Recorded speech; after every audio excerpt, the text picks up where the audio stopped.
Everyone, thank you for tuning in to the Postmodern Realities Podcast from the Christian Research Institute and the Christian Research Journal. I'm Melanie Cogdill, Managing Editor of the Christian Research Journal. It's February 2024, and you're listening to episode 381, which is a conversation about how to answer the question, why do Christians try to impose their morals on others? And this article is the first in an ongoing series of articles that we're calling Back to the Basics of Apologetics. On this episode, I'm joined by Jay Watts, who is the founder and president of Merely Human Ministries, Inc., an organization founded to equip Christians and pro-life advocates to defend the intrinsic dignity of all human life. Jay has written an online exclusive feature article for the Christian Research Journal. His article is called Christianity is Better: What Place for the Christian in a Post-Christian Political World? And you can read it for free at our website, equip.org.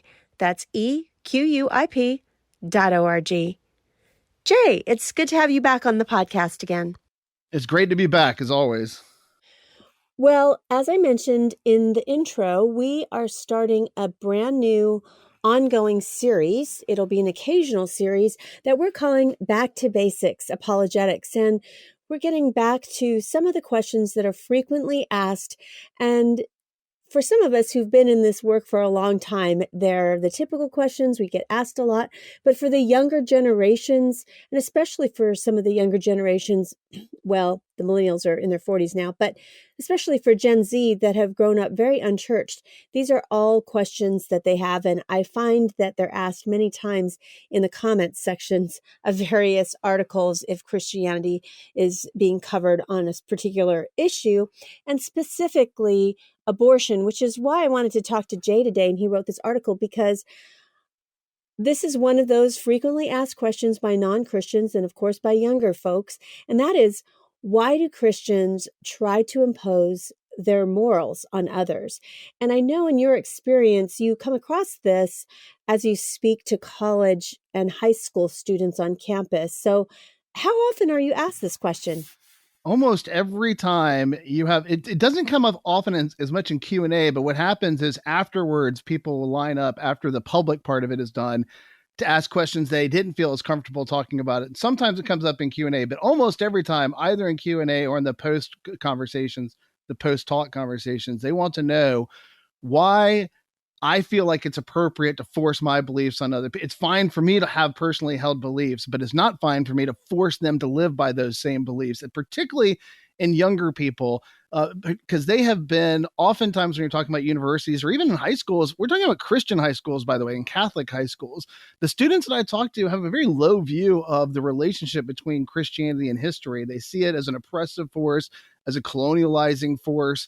They see it as something that suppresses the sexual freedom of people. They see it as something that is misogynistic. So they have this low view of Christianity. And so when they see or hear me speaking about ethics or morality, at which time, by the way, I'm never talking about it from a Christian perspective. I'm never forcing Christian beliefs. I'm talking about it from philosophy and science. But even there, behind there is a level of distrust that I'm trying to force my views or my beliefs about the world onto them. And they have a deep question. Why does what I believe have anything to do with them and how they ought to live their life? So it is very common. The most common objection you get actually as well, I always talk about this idea of retreat. Once they start to lose arguments, when they're trying to engage in the kind of marketplace of ideas and they start to feel themselves losing, they oftentimes retreat back to this as a reflexive thing as well. Once they've lost ground on the intellectual front, they'll say, well, you don't have any right to force your beliefs, your Christian views on me and how I live my life if I reject those views. Well, in your article that you wrote for us to answer this question, which is your approach is probably different than maybe some people are expecting. You're focusing on politics in particular, and I want to talk about your intro in a moment, but why did you focus on politics in your article to answer this question, because I think that's an area where people for sure feel like Christians are imposing their morals on other people. Yeah, I remember speaking at a school, I believe it was in Indiana, and a young man, after I was talking about the moral case against abortion, this idea of equal human dignity and the value of human life, he raised his hand and said, this is all politics and I don't care about politics. And I thought that was fascinating for two reasons. Number one, because they hadn't been talking about politics, but he did understand something, that the place where personal beliefs intersect with the community or in our society is the political realm. It's the place where we go from saying, I have personally held beliefs about what it means to be a human being, or have personally held beliefs about who counts as a member of the human family, or what we're allowed to do to other human beings. And then we go to society through politics and say, as a community, we should not be doing these things to other human beings. And then we have to restrict certain practices, or that we have to recognize certain relationships differently than others. And there's an idea now that people hold that aren't familiar with the relationship between politics and moral beliefs and theological beliefs, that these realms exist separately. But there is no way for me to impose my beliefs without there becoming a political component to it whatsoever. I could sit around my house and believe whatever I want to believe, and for the most part, people will leave me alone. We're seeing that being pushed back a little bit. But once I step into the public and say these things are true or beautiful or good, and it is more than just something that I need to be personally holding on to my own, it's something that we as a society have to recognize, or a society that's improperly ordered will not be able to sustain itself or to continue to exist. If you have a bunch of immoral laws that are separate from good philosophy and good theology, then ultimately you're building a society that can't sustain itself. So why do we go to politics? Because the division happens once we decide that the things that we believe are so important that they're necessary to be communicated to society, and it's necessary for the good of all, for human flourishing, that we recognize certain truths about humanity and our obligations and duties to one another, and that those things are going to be settled as a community in the political realm. And that's where that division really starts to get heated up. That's where people get angry because they want there to be certain safeguards against the beliefs of others to be able to compel them one way or another. But it's just a practice of politics that we have to decide what is good, what is true, in a marketplace of ideas where the ideas are given a competitive chance to see whose is superior. What is most going to contribute to human flourishing?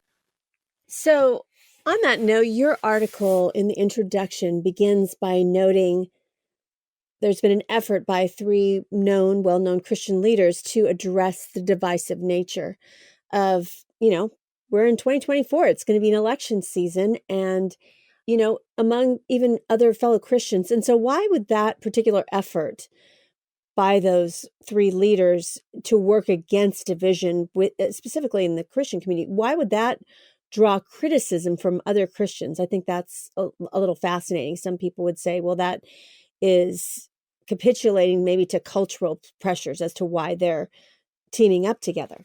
Yeah, this is Curtis Chang, who is a advisor, Duke Divinity School professor, former evangelical pastor, identifies himself as a Democrat, but has very powerful evangelical leanings. Editor-in-chief of Christianity Today, Russell Moore, who used to be the head of the ERLC in the Southern Baptist, and New York Times columnist David French, who was a member of the Alliance Defending Freedom, has tried cases before the Supreme Court for freedom of religion. So you have these three people who are very famous, very well-known Christians. And going back to what I was saying a second ago, now they're looking at the landscape and they're saying politics right now, as far as the attempts for Christians to engage the culture through the political process, is causing such division. And these men say they've experienced this division with loss of friendship, with problems in their churches. All of these things are things that they've seen. And so they see as a key problem, they identify the major problem that they want to solve with what they call their after party curriculum, which is aimed at evangelical churches, and so they've given a church curriculum with this idea of how do we help people, whatever their political beliefs, navigate this coming political season in a way that won't hurt their witness, that won't destroy their relationships, that won't divide their church. And so they have developed this called the after party curriculum that they're giving to churches, and they're giving it away. I mean, they have funding right now that is allowing them to give it away through the political season, through this election cycle. You can access it for free. And it's interesting. Why does it cause division?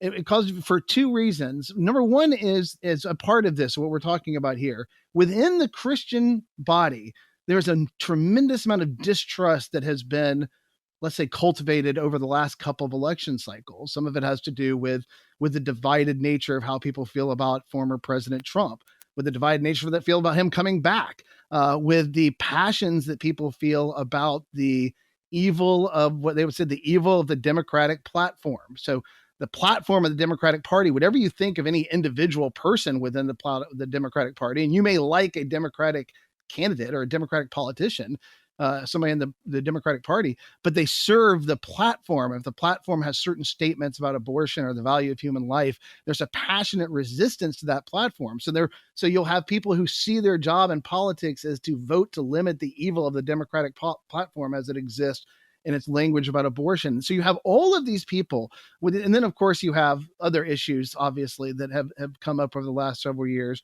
where they feel like the Christian views have been lost through this political process. And now the people winning largely in elections are people who are antithetical to Christian views. And so those people tend to think that it's necessary to have a very confrontational stance on this. We're in a culture war. We're fighting for the nation and for society, and it hasn't been decided yet, and we can still win this thing. And then you have people who are saying we live in a post-Christian culture. It's largely over. Our views are more marginalized. You have people that say, however we're going to win, we can't compromise ourselves by aligning ourselves with evil people. All of these things are coming together, and it's built up a sense of distrust. And so as they're coming forth and saying, we want to work on division, some other people see that and their reaction to that. And we have several bloggers, and I mentioned one particular person in the article who's written, my article that's written in response to that, Megan Basham from First Things, where they say, look, what you're trying to do by highlighting or prioritizing fighting against division is you're trying to lower the necessity to engage, whatever the cost to our relationships, with the truth in a society that's losing that. And so what they see is three people who they think that and there's, again, I said, there's issues with Trump. Each one of those three people do not like Donald Trump. And the people that see Donald Trump as someone who is championing their views in an aggressive manner see three people whom they have in some way or another grown to distrust now standing up and saying, don't prioritize engagement, prioritize peace. Don't prioritize the preservation of truth, prioritize a lack of divisiveness and unity and things that we can do within the church. And they fear that by giving that to churches, that they're going to encourage pastors at a time where they think pastors need to be bold to prioritize unity and peace. And so even as they're trying to fight division, and if I always try my best to take people at their word, unless you see some reason not to. And if they say, look, we see divisiveness as the major problem and we're trying to address it in the church because we don't want to see people go through the painful breakup of their church relationships or their friends and longtime friendships because of this. But even as they say we're fighting against divisiveness, it creates divisiveness because that's just the nature of the political world that we live in right now. So much distrust. So much past hurt for things that people have said about each other. And those three have said things that have really upset other Christians. They feel like they've been categorized, large groups of people who supported Trump with some nuance or some idea about why they were doing it. And they feel like they were lumped in with some bad people by those fellow Christians who ought to have given them the benefit of the doubt for why they were doing the things that they were doing. And so past political clashes have led to this deep-seated distrust. So even as you try to address division in the Christian body as to how we're engaging politically, it's just creating more division. It just highlights that division. People are just at their foundation, they can't trust each other on this. Even though the Christian Research Journal is now online, completely free without a paywall, no subscription needed. And this is a place where you can access on our website, equip.org, more than 45 years of content. That's thousands and thousands of articles completely free to you. We would still ask that you would consider partnering with us. We have new content every single week, a brand new article. We do believe that our authors should be paid a remuneration for their research and work for us. And we continue to bring articles in classic apologetics and Christian living and cultural apologetics and ethics from a Christian perspective, and all kinds of different content to equip you in your faith and to be able to share your faith and grow closer to Christ. And so we ask that you would partner with us by giving us a tip. It could be something very simple like $3, $5, $10, something that you could give us, maybe skip something in your entertainment budget for the week and give us a tip, which you can easily do at our website, equip.org. Go on there, click on journal, and at any one of the landing pages for Postmodern Realities, if you click on that, you'll find a link to give us a tip. In addition, we would always ask that you would consider taking some of your time, which is completely free to you, and just would you please give us a rating or review, particularly on Apple Podcasts, because as you know, the internet runs on algorithms, and those algorithms favor things that people think are popular to suggest them to other people. So would you please tell people why you listen to this podcast or give us a starred review? So now back to my conversation with Jay Watts as we talk about how to answer the question, why do Christians try to impose their morality on others? Now, I want our listeners to know I am going to ask Jay about the issue of, church and state. But before I do that, Jay, I wanted to ask you because, as you describe this, I think some Christians are thinking the fact that they're even having this curriculum just shows how far off course we've gotten, because the mission of the church is spiritual. It's to preach the gospel. It's to do evangelism. It's not political.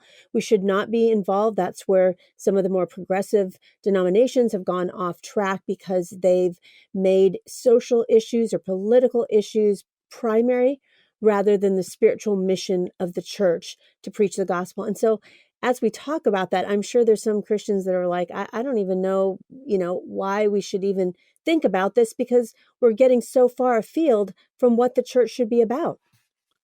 Yeah. And I think that's a fair question. I think and that's why we have to understand what politics is for the Christian. We have views of what it means to be a human being, right? I mean, and that is at root for a Christian. We think of the image bearer of God, the Imago Dei. We have an understanding of how other human beings ought to be treated.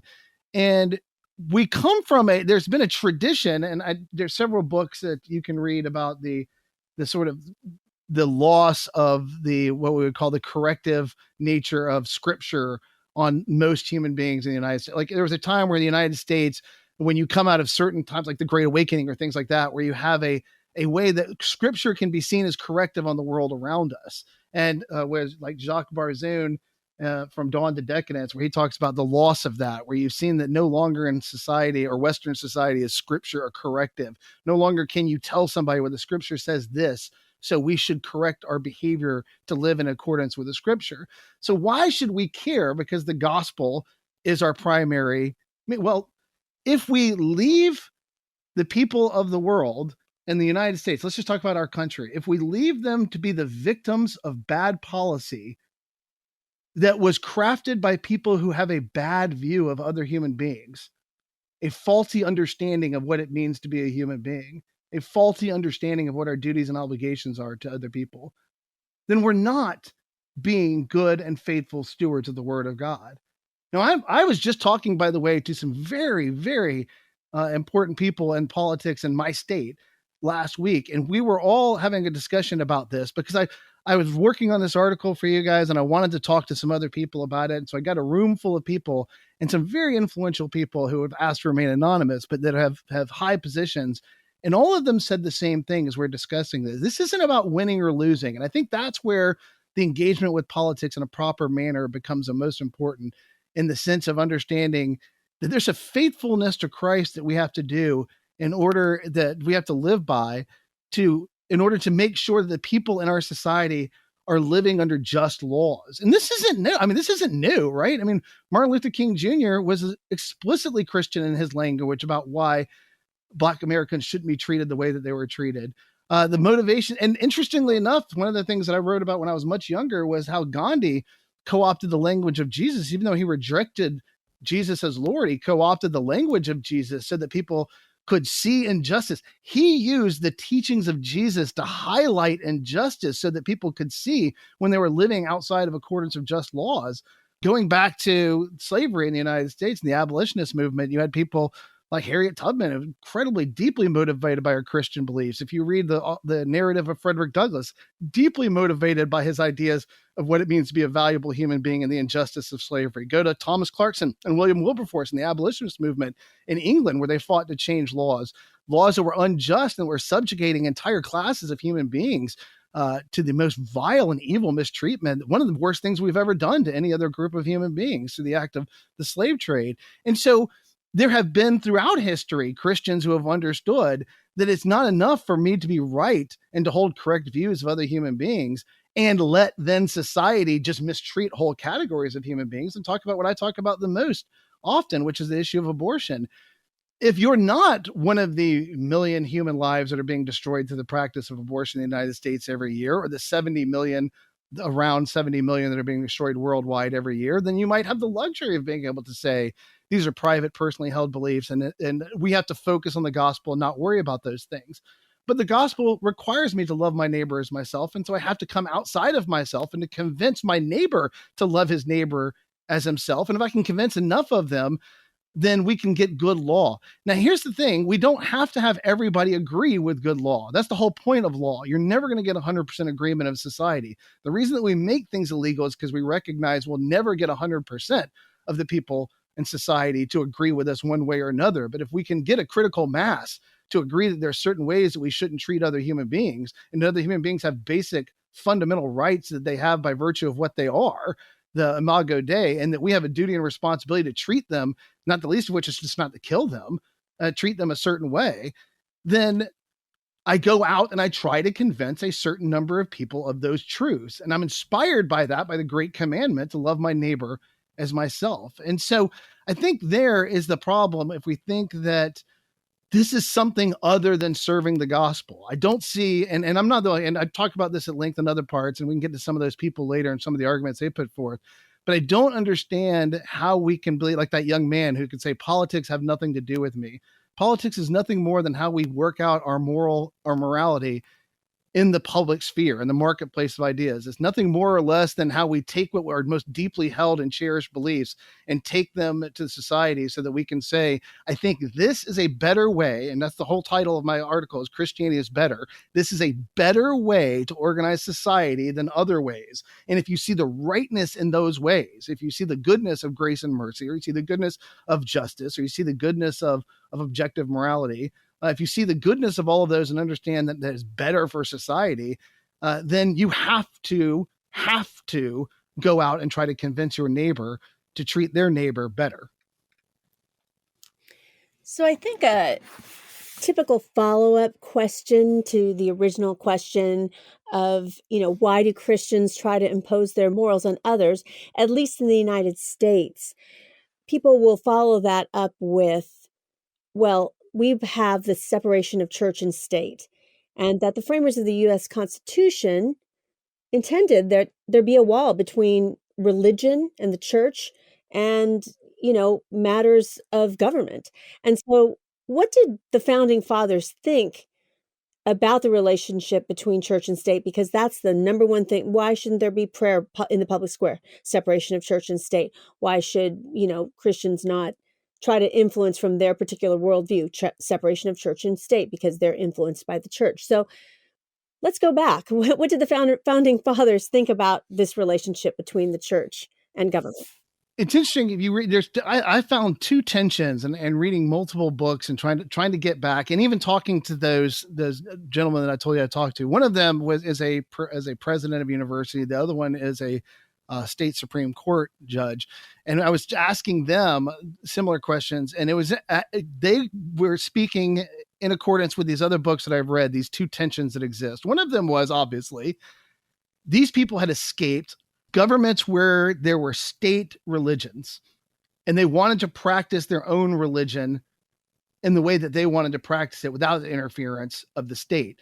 And so at the beginning, one of the tensions is from the framers of the U.S. Constitution. And there's an example that was given, I believe, by Robert Tracy McKenzie in his book, in McKenzie, We the Fallen People, where he talks about a point. No, this was actually in Thomas Kidd's book on liberty. He talks about that there was a point where Congregationalists and Baptists in Virginia were being oppressed from being able to evangelize in public by the Anglican majority, and that Thomas Jefferson and James Madison fought for the freedom of these Baptists to be able to evangelize, even though it was not the way the Anglicans would want them to handle their religious practice. And they said, and that's where James Madison comes up with the phrasing, the free exercise of religion versus the idea of religious tolerance. He said, it's very important that we understand that the government is not in a position to tolerate religion. You have the right to practice religion, as you see the free exercise of religion, which goes both in a Virginia Declaration of Rights and in the First Amendment of the Constitution of the United States and the Bill of Rights. He uses that term free exercise because he wants to fight against the idea that the government is in any position to tolerate or be intolerant to religious practice. What he says is that government has nothing to say about this. Human beings, citizens of the United States, have the right to the free exercise of their religious practice without interference of the state. So that's one of the things. They obviously didn't want another situation where there was a state religion that was compelling people to practice religion in a certain way. Now, the other thing was that, and this was interesting. This came up when I was talking to those gentlemen and wanted to fact check some things with them, but their extensive reading in the history of this. They said that it is absolutely true that the early colonialists and the framers of the Constitution were very concerned about the corruption of religion if it got involved in politics. In that if any religious body became too embroiled into political bodies, that it would ultimately be a corrupting force on the religious practice itself, and that it would sow distrust against religious institutions, which they saw as vital and important to organizing society. So there was obviously fear not just of an institution dominating people or of an institution dominating government and then taking the practice of government and turning it into the practice of religion, but also the idea that the practice of the mixing of the two too much would ultimately corrupt the religious institution. So this was about institutions, though, and this is what's important because it would never have occurred to the early framers of the Constitution to bar religious individuals from being able to express themselves in the public and to try to convince people to pass certain laws, because so many people at that time were religious and deeply religious individuals, and they were not. Like, I mean, we always want to look at the framers of the Constitution as they were. I mean, originally they gave very specific guidelines for who they thought should be allowed to vote and have a voice in the government, right? It was mostly white and landowners and people who didn't have debt or weren't beholden to other people and men. So they had they didn't have a problem saying these people aren't allowed to have a voice in government. They were very clear about who they thought should and shouldn't be allowed to have voice in government at the time, however much it may have been discussed. Where they landed on was the idea of people that weren't financially beholden to other people who owned land, and for the most part, white men, certainly not women, certainly not slaves. And so when they make these laws, at no point did they say, oh, and we don't want religious people to have a voice in the government, because many of them were religious people, and many of them were motivated to be active in politics because of their religious beliefs. And many of them were arguing things that they believed by virtue of those religious practices or those religious beliefs, they would be good for society. So the idea of the separation of church and state had two particular goals. One of them was so that the state and the institutions couldn't corrupt each other through too intimate a relationship with each other by giving too much power, political power, to religions. And the other was to protect the individual from dominance from a state religion. But it was never intended to block an individual who was motivated by their religious beliefs to seek to advance ideas about the good and flourishing society that may have been grounded in their religious beliefs, but what they genuinely believed would be best for all if practiced by society under law. So in your article, you mentioned various different scholars, and you actually even mentioned the 20th century poet T.S. Eliot. Our listeners may not know if they don't know about poetry. He died back in the 1960s.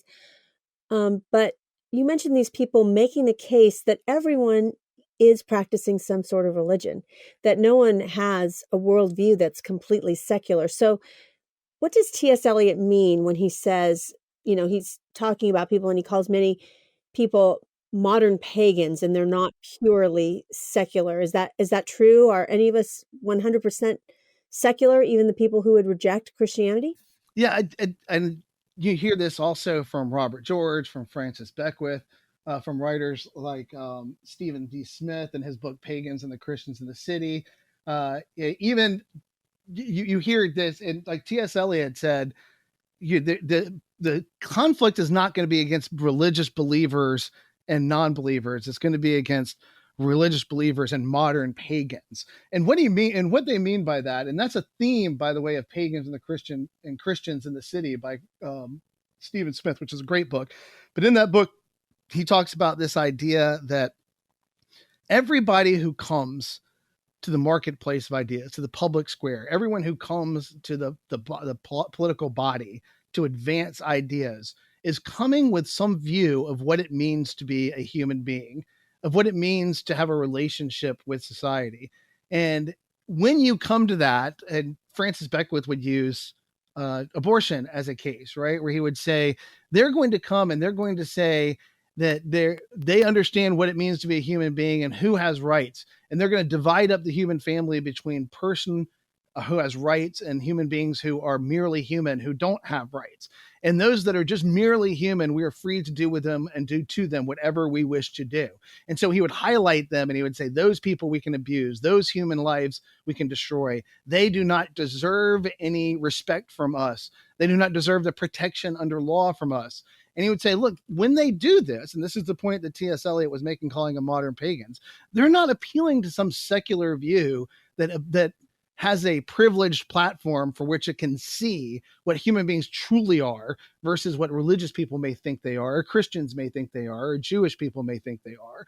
What they are doing is they are bringing in a view of what it means to be a human being that they are taking from their own philosophy, from their own views that are not in any particular way, especially secular. And they're saying, this is what we think human beings are. And they're giving them the title of secular. But T.S. Eliot, to his point about being modern pagans, what he would say, what they're really trying to do is elevate themselves and the importance of their experience and their moment. What he would say is that there's the difference between the worship of the transcendent and the worship of the immanent, the things that are happening here and now. I worship the things around me. And he would say the modern pagan may not be as overtly pagan as the ancient pagans, but they are still obsessed with the immanent and they're still elevating the immanent over everything else. My beliefs, my desires, my will, my hopes, my fears, all of those give me latitude to destroy other human beings. And he would say, this isn't secular. This is just the elevation of self, the elevation of immanent, the elevation of the moment over everything else, over the transcendent. It's a different religion that they're bringing to the marketplace, a different view of human beings, but it doesn't enjoy any special category that leaves it without criticism or blame. It doesn't get to claim the mantle of secularism and then say, by virtue of us being secular, we're superior to those people who have a different view of human beings that may be grounded in their beliefs as religious believers, but that they can argue without appealing to their sacred text, which is what we do. And they don't get to say, well, you don't get to bring that because your view is quote unquote religious and ours is secular. They don't have a secular view. There's no such thing as a truly secular view of what it means to be a human being, unless you're embracing something like a materialistic, naturalistic view that there is no value, there is no human being, there is no purpose, there is no will, there is no mind, there is none of those things. There is just matter and atoms colliding with each other. And then even there, you're bringing in some explanation of the biggest questions in the world and trying to explain what it means to exist in this time, in this community, and what the best way for us to manage our relationships through law will be. They would say that there is no way to do this without trying to attack big questions for which you will never be able to point to like empirical research in the scientific process and say, see, it's settled what human beings are and what our value is and what our duties are to one another. Those simply aren't scientific questions. They're philosophical questions. They're theological questions, and they have to be decided on a level playing field where every idea gets the opportunity to compete against the other. You can't just dismiss certain ideas because you have deemed yours superior because you think they're secular versus what other people would deem them as. That's why I think T.S. Eliot's saying, look, they're just modern pagans. They're not, it's not really secular views. It's just the elevation of self, the elevation of the immanent, the worship of everything immediate to them, and with the denial of the transcendent. It's just a different religious view. So at the very beginning of this podcast, you mentioned people who think that Christians should prioritize peace over political activism. And in fact, we recently had a summary critique about a Christian theologian who's really talking about prioritizing peace. If anyone has not listened to the episode about Scott McKnight, I suggest that you listen to that. But are there also Christians who argue something like the opposite of that, that we have a duty to engage in politics, to be faithful followers of Christ? So they would reject the church's missions being primarily and exclusively only the gospel, but they would say, well, we have a duty to be part of the conversation in the public square. We have to engage in that way as Christians. Yes.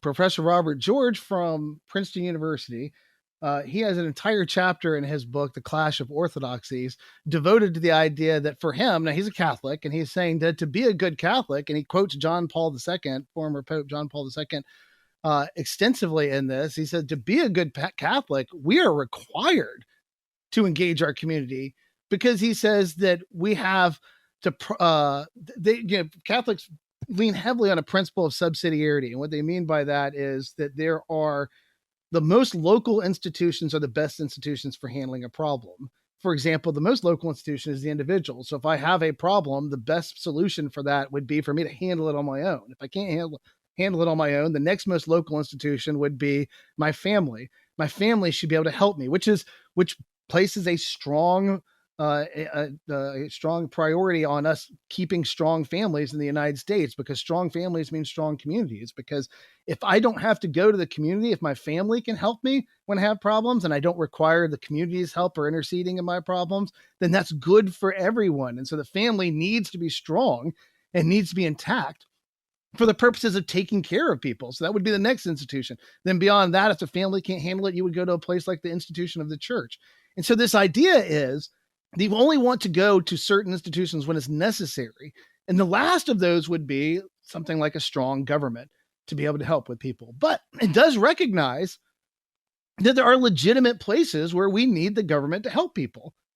That's just what they're going to be able to do more efficiently and better than smaller institutions. There are places where it's necessary to appeal to the government to establish just society, to pass laws to protect people from being treated unjustly, to stop abuse, to set things right that have been wrong in the past, to protect people from tyrants and things. There are things that are the legitimate concern of the government. John Paul II, Robert George both said that. So in order for us to have a just government, which we need because we have to have them to handle certain things, government is necessary on a large level. It's necessary in order for us to protect the best version of government, or to create the best version of government. We need the best people that we can get involved in government. And so Robert George and John Paul II would say throughout that or would argue throughout that chapter that as Catholics, it is necessary as part of our faith and our witness to be out there working within the government to create the best and most just government imaginable, because government's necessary and we can't just get rid of it. And so being a necessary institution for human flourishing, we have to do everything that we can to make sure that it's populated and directed by moral people who are looking out for the good of those who live under it. And it's not just Catholics. I mentioned Megan Basham earlier, who was very critical of the after party, and she's very critical of the funding of it and where it's coming from. But she makes clear in a podcast episode that she does with another social media influencer, where she said, I don't want to give the impression here that I'm just attacking them for the sake of attacking them. She said, look, she takes very seriously this same view.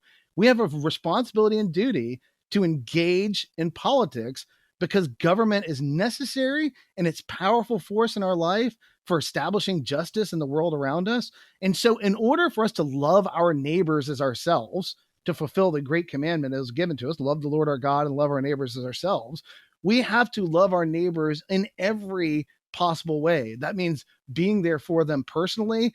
That means helping them out as much as we can. And that means making sure that the institutions that exist to help our neighbors, even those neighbors that we don't know that live in communities far from us, the institution that exists to help them in ways that we can't is run by just people for whom human flourishing is a priority and have put in place systems that will do the best that they can to preserve peace and justice and all of those things.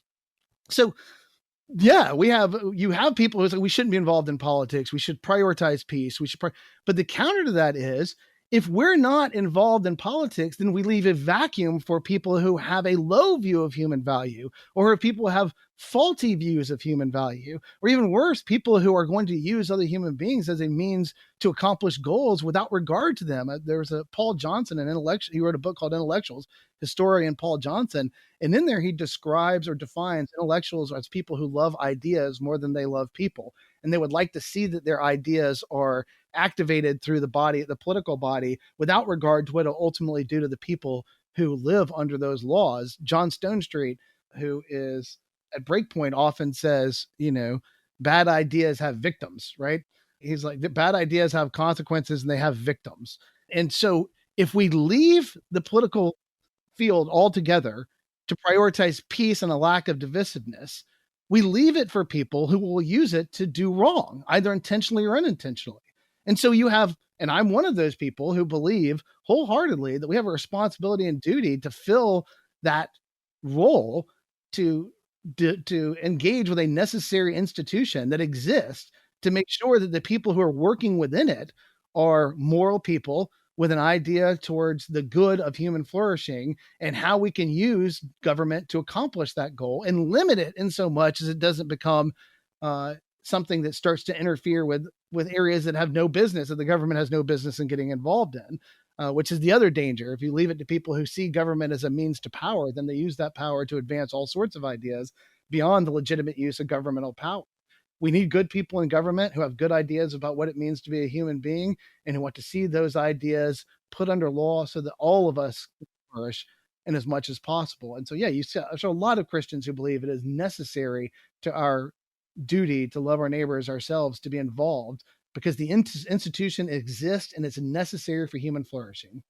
Well, I want to circle back to, we've just alluded to it a few times in the podcast, the topic of abortion, which you speak and write about regularly, which your ministry has a focus on. And how does that particular topic, the abortion argument, offer an example of everything, really, and some of this conflict we've been talking about? Because that's exactly what is said on the other side for people who would reject Christianity having any impact, because they would say, it's my body. You are imposing your morals on my body. This should be a decision between myself and my doctor. It has nothing to do with the state, has nothing to do with the church. And so therefore, this is the classic example of Christians feeling that they can shove their religion down the throats of everyone else who don't even believe in it.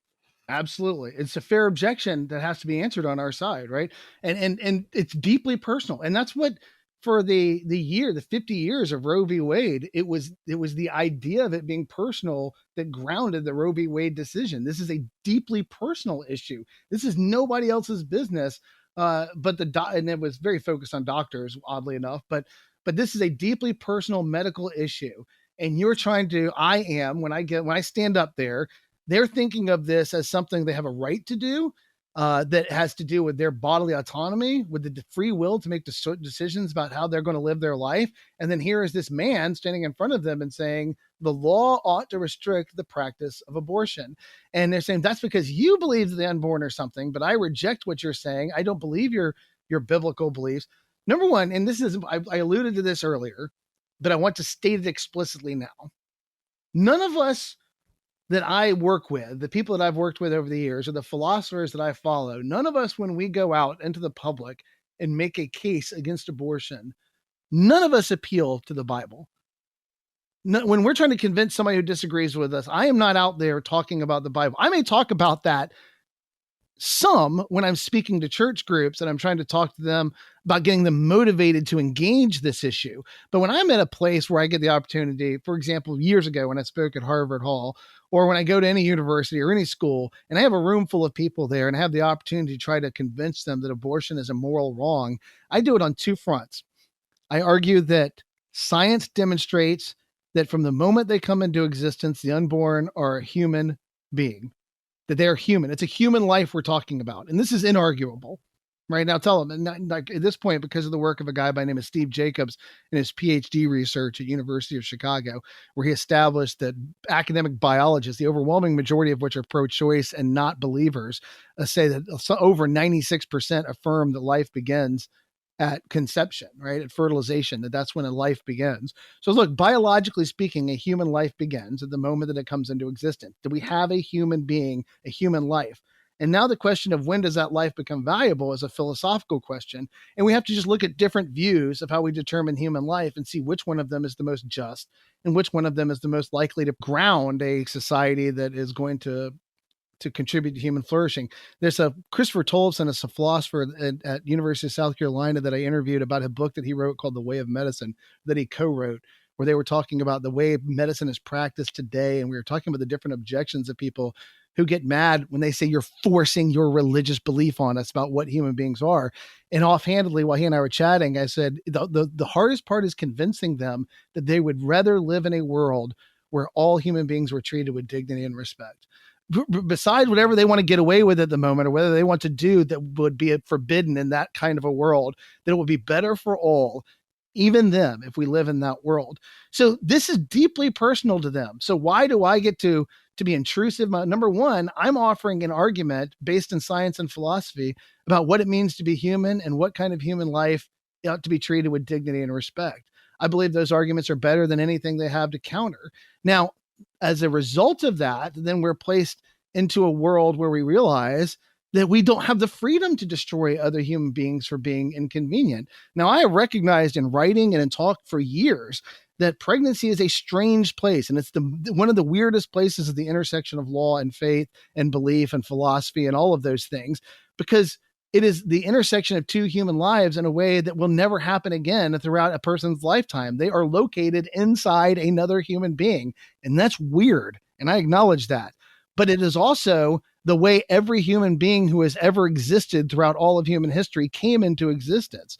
And so once you are given a way of seeing human beings that says, look, if we're to the most consistent way for us to ground things like equal dignity and equal value, these are things that are principles that are important to Western view of human beings that has been very successful, then we're just recognize that we're limited to the kind of things that we can do to other human beings. This isn't a religious expression, although I am a deeply religious individual.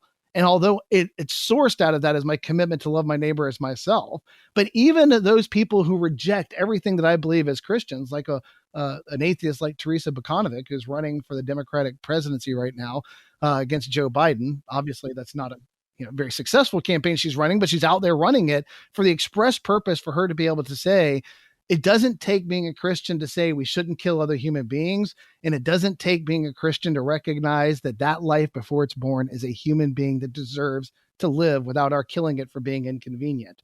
And so this isn't putting or oppressing human beings and interjecting ourselves into their personal choices with a religion that they reject. It's actually, hopefully, when you do it best, it's helping them to see that treating all human life as valuable is consistent with what they already believe about human relationships. They just haven't thought about it as an extension with the unborn. And that if they embrace this, yes, it will place certain limitations on their own behavior. But the payoff for accepting those limitations is that we have a society better ordered to produce human flourishing for everybody in it. So that's when I say, when you see the intersection here, as a deeply religious individual with Christian beliefs and motivated by the idea that all human beings ought to be treated with dignity because they're image bearers of God, and that I should pursue that in the public sector because I'm commanded to love my neighbor as myself. My job is not to convince them to accept Christianity at this point. My job is to convince them to accept the idea that all human beings should be treated with dignity and respect. By extension, by the way, a friend of mine, Tina Whittington at Students for Life of America, once gave me this phrase. She said, talking about abortion is a gateway drug for the gospel. Because as soon as they start hearing all of these things about value and dignity and respect, and as soon as they realize they believe those things, that almost everyone that you're talking to believes that we shouldn't kill other human beings unless we absolutely have to. And once you get into those conversations, they start to ask other questions about where does these beliefs come from? And it does lead to gospel opportunities that you won't get if you just stay out of the fight. And by the way, I've had them. I've had so many conversations. One of the funniest things that I think happens after I get done speaking at a school where I talk about philosophy and I talk about science and I never talk about my faith. If I talk at schools, oftentimes in Christian schools, the teachers will come up to me, or the president of the school or the principal of the school will come up to me and they would say, these group of students would like to talk to you. I have talked to their teachers and they are allowed to stay with you as long as you're willing to stay and answer every question that they have. And you know who those students are that they brought to me? The ones who are struggling with their faith, who have deep questions, and they want the chance to talk to me about those. And so by getting up and making a case for the value of human life, I've opened up the door to defend the gospel to a group of young people who are in a Christian school but are struggling with their beliefs. And I have been given an audience with them because they see me as reasonable in a way that they may not see other people as reasonable, fair or not. And that gives me the opportunity to share the gospel with them in a direct way that I would never have had I not been there championing the unborn in front of that audience. So you've talked a few times about loving our neighbor as ourself, and I just want to read a passage that has Jesus talking about that for our listeners. That would be found in Luke 10:27, which says, "And he answered, you shall love the Lord your God with all your heart and with all your soul and with all your strength and with all your mind, and your neighbor as yourself." So how can Christians love our neighbors, as Jesus commanded us to do, just read from Luke, the Gospel of Luke, and engage in politics in a manner that's really interpreted as being very exasperating to our neighbor, to the person who doesn't share our same beliefs, or they would say that maybe our beliefs are making them feel oppressed. So how's that loving to them when I'm saying that I don't agree with something in my mind, your neighbor's mind, that is their own personal right to do with their own body? It's very hard to be told you're wrong. And I remember talking to a young man years ago, and he and I were chatting. His father asked me to talk to him. He rejected belief in the Bible. He rejected belief in Christianity. And we were having a conversation that was a far-reaching 2-hour-long lunch. And at one point I could see him getting very stressed. And I remember raising my hands and saying, I didn't want this to be a stressful conversation. I wanted this to be a respectful conversation about important things. If this is bothering you, we don't have to keep having this conversation. He said, it's not you. He said, it's just hard starting to consider that everything that you believe is wrong. I'm just wrestling with that as we have this conversation. And you see this, right? So what I would say, the first thing that we have to do is remember why we engage. I don't care that Jay wins anything. I care that the truth gets spread. And I think that if we remember why we're engaging, going back to those guys that I talked to last week, that we had that conversation. And one of the things that we had discussed in that conversation was that we have to be comfortable with the idea that we have a responsibility and duty to advocate for the truth, but that we may lose. Right. And that losing doesn't make us crazy, because our job is to represent the truth. Our job is to fight as best we can for the truth. Our job is to spread the truth. As somebody who used to be an atheist when I was younger, I can say I reacted very angrily when Christians came to me and talked to me about the things that I was doing. I was very defensive about what they said to me about how I was living my life. I was very defensive about Christian interference in politics, what I would have seen at that time as interference in politics.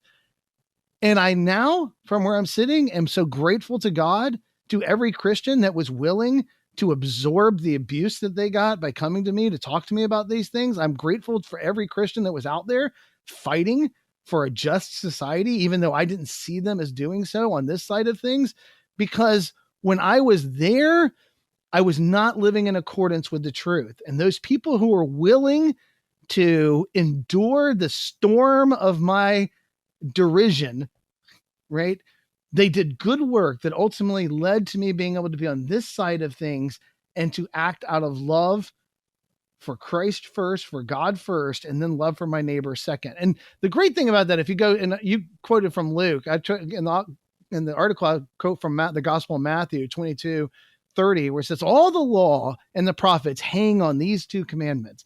I do this personally. Personally, I have this evaluation when I feel like things are not going right or I've lost the narrative or what I'm supposed to be doing. I say, let's simplify this, Jay.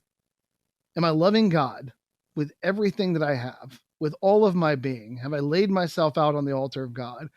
Am I loving my neighbor as myself? Because that's where I'm getting everything right.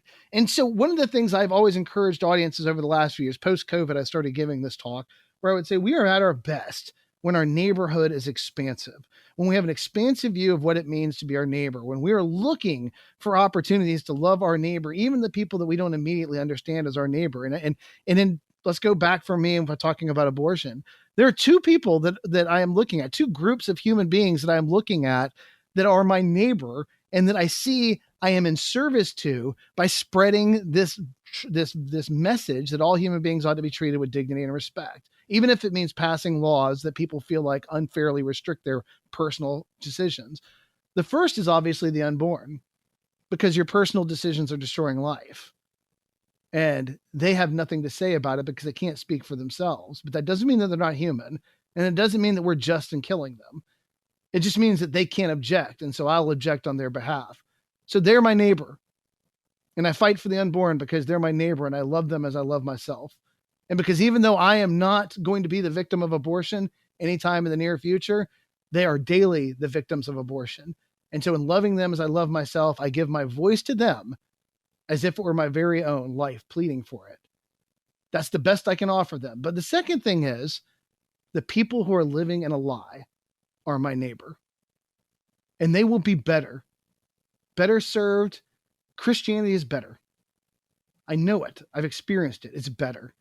If I can help them to see that, if I can help them see the light, if I can help them see the love of God, if I can help them see an inclusive view of human value, if I can help them expand their neighborhood, if I can help them to live in accordance with the truth, I serve them as well. So how can we do this?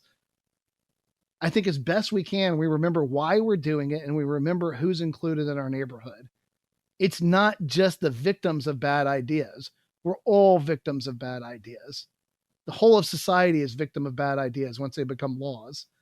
It's everyone, even those people who hate me, who I know Christianity would be better for them, even if they don't see it, even if they don't know it, even if they're not willing to examine it. They are my neighbor, and I am to love them in a radical way that was commanded by God, as if their concerns and their worries and their problems were my very own. And I know I fail at this every day. I know I do. I fail at it all the time, but that's not an excuse to quit trying. And that means I have to love them through every means that's been given to me to do so. And that includes trying to help them and all of us live under just laws as much as it's possible for me to do. You noted that the title of your article is Christianity is Better. You're just talking about that. So what are some of the, maybe impending issues that you believe this approach that Christianity is better is really positioned to help the Christian navigate some of those views that you think are going to come up?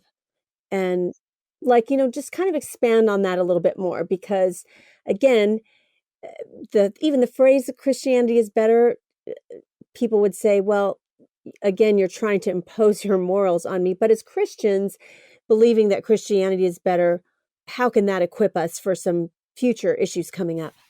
Yeah, and I'd say number one, let's go back to the imposing of moral. By saying Christianity is better, I actually don't think that is an imposition. I think that's an offering of a comparison, right? Let's put them all out there.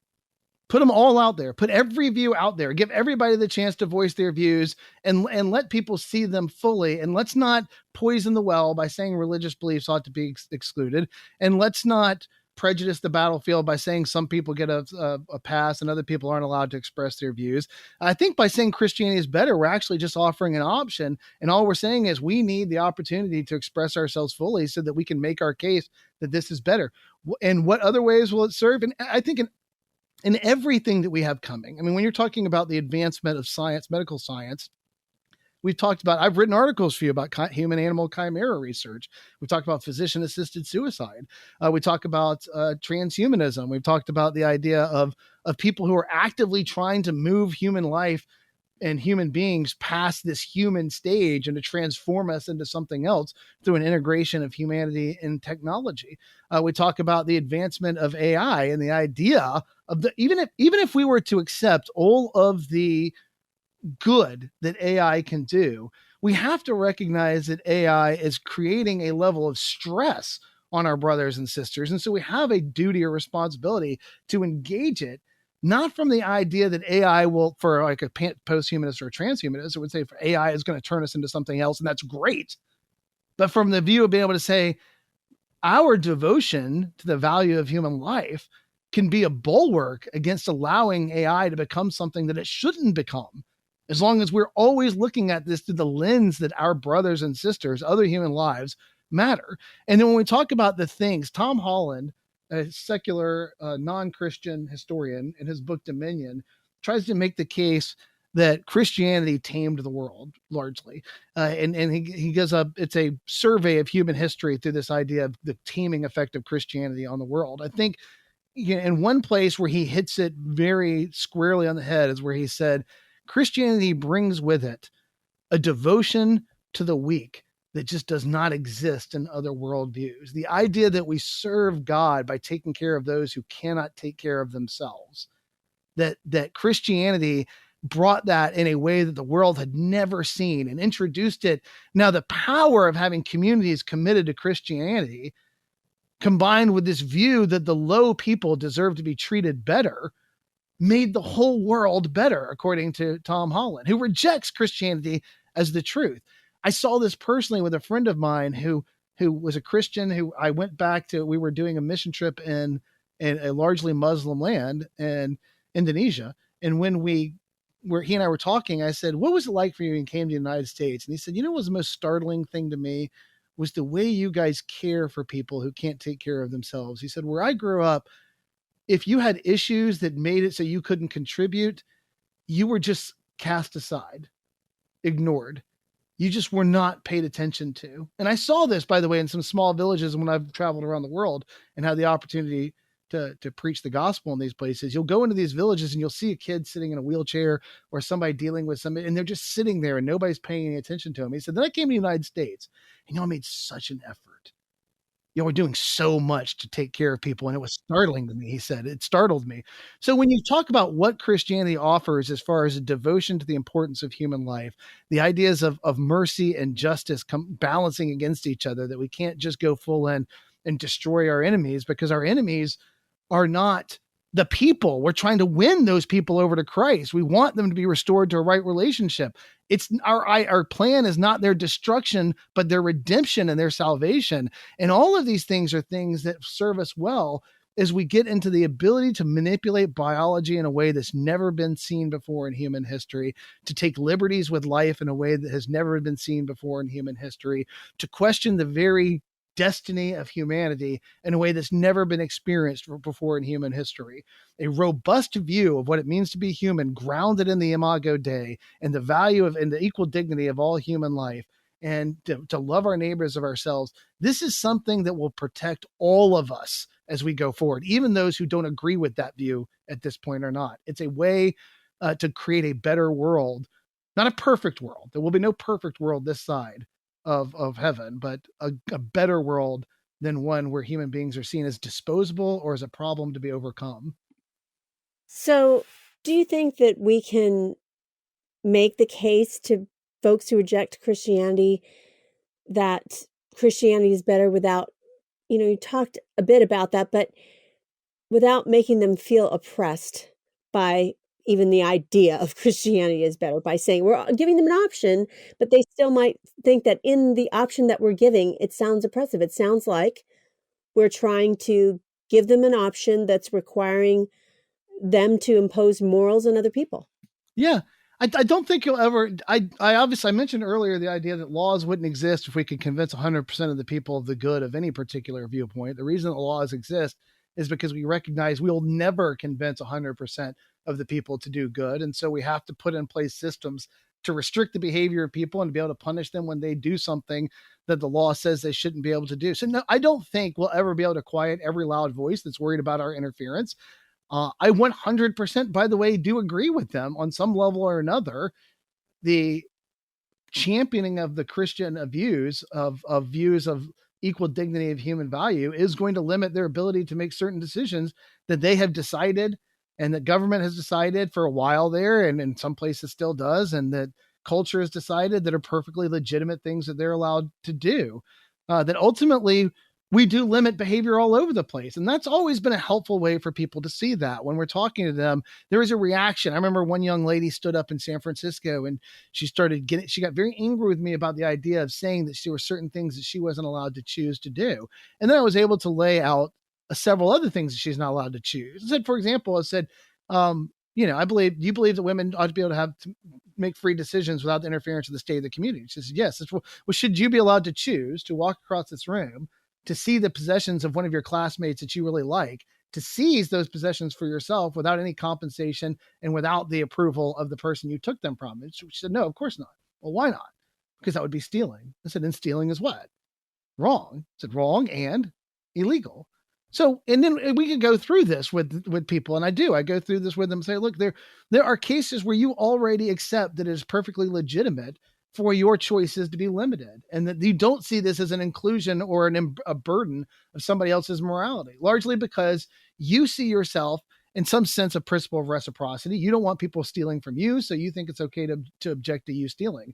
The problem here is not that you think it's okay to kill human beings. The problem is, in the case of like for abortion, that you just don't think they are human. So let's talk about what you think they are, which is a question I asked them. If we both agree that we shouldn't be able to kill people, we shouldn't be able to steal things, we shouldn't be able to rape people, all of these things that we agree, and all of those things we agree that people should be restricted from doing and they should be punished for doing. So let's ask why you think this one's different than that one. And then I think we're open ourselves up to all sorts of reasonable conversations, because we are oftentimes operating on a shared value system. They just don't realize it. They don't realize how much the things that they value are grounded in views, as Tom Holland would point out, that just could not exist in society without the Christian haunting of society, so to speak, the Christ haunting of society.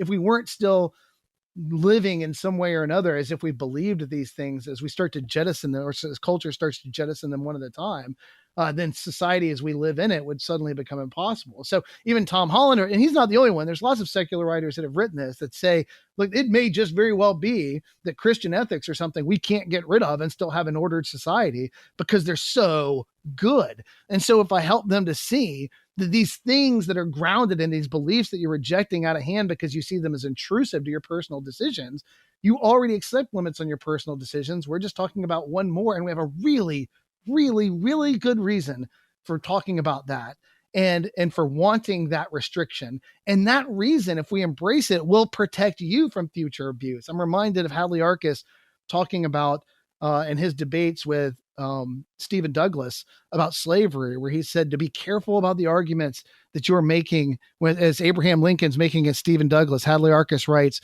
that Lincoln said to Douglas, be careful about the arguments you make for slavery because they can be turned back on you. Every argument that you make to justify keeping them as a slave can be turned around to be used to enslave you at some future date. You have to be careful. Better to admit that slavery is wrong and protect us all, and that you have to give up this one thing.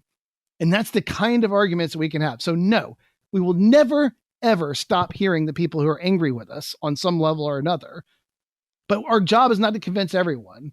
Our job is to convince enough people to make as just a society as we possibly can, that the very morals that they're rejecting because they see them as Christian by nature are oftentimes morals that they're already to some degree or another accepting and living by. And that if they just embrace the full force of that morality and that ethic as Christ defined it, it would be better for everyone. Well, I hope our listeners have been challenged by some of the things that we talked about today. And so I want to end on a much lighter note. So finally, I have a fun question for Jay. Jay, March 1st is National Peanut Butter Lovers Day. So PB&J or Reese's Peanut Butter Cups? I am as big a peanut butter person as you will ever meet in your life, meaning that there is almost all foods are some way or another. I eat peanut butter and jelly sandwiches all the time. Reese's peanut butter cups are my favorite candy or sweet to eat. Also Nutty Bars or Nutty Buddies from Little Debbie. I am just a peanut butter nut. I eat peanut butter filled pretzels. I cannot get enough of peanut butter. So there is no delivery of peanut butter that I reject. Every single delivery of peanut butter to me works. I have no idea. We joke about this in the family because I have no idea how it ever happened, but I would be happy to eat I think I do eat peanut butter every day, and I'm happy to do so. I am happy to eat peanut butter crackers, peanut butter jelly sandwiches, peanut butter candies, everything peanut butter just makes me happy. I am a peanut butter nut. Well, thanks for being a guest today on the Postmodern Realities Podcast. Thank you so much for having me on. I appreciate it. You've been listening to episode 381 from the Postmodern Realities Podcast. Today's guest was Jay Watts, and he has written an online exclusive feature article for the Christian Research Journal, and Jay's article is called Christianity is Better: What Place for the Christian in a Post-Christian Political World? And you can read his article for free at our website, equip.org. That's EQUIP.org. You won't want to miss out on subscribing to the other podcasts from the Christian Research Institute. We have the Bible Answer Man podcast, which is published Monday through Friday with the best of the week on Saturday. It's hosted by CRI President Hank Hanegraaff and is available wherever you get your favorite podcasts. In addition, Hank has a podcast called Hank Unplugged. Hank takes you out of the studio and into his study to engage in free-flowing, essential Christian conversations on critical issues with some of the most interesting, informative, and inspirational people on the planet. And you won't want to miss out on the brand new podcast from the Christian Research Journal.